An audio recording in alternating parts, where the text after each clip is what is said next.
To Divya cooking channel. ఈరోజు మన వీడియోలో సమ్మర్ స్పెషల్ సపోటా మిల్క్ షేక్ రెసిపీ ఎలా ప్రిపేర్ చేయాలో చూసేద్దామండి.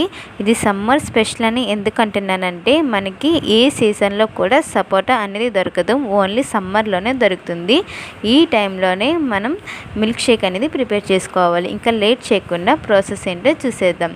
ఈ సపోటాలని వీడియోలో చూపిస్తున్నట్టుగా తొక్క మొత్తం తీసేసుకోవాలి. ఇప్పుడు అందులో ఉన్న గింజలు కూడా తీసేసుకుని ఒక మిక్సీ జార్లోకి వేసుకోవాలి. మనం ఎన్నైతే సపోటాస్ తీసుకుంటామో అన్ని సపోటాస్ని అందులో వేసేసుకున్నాక కొద్దిగా షుగర్, అలాగే 1 కప్ వరకు మిల్క్ని, కొద్దిగా ఐస్ క్యూబ్ని కూడా వేసుకొని గ్రైండ్ చేసుకోవాలి.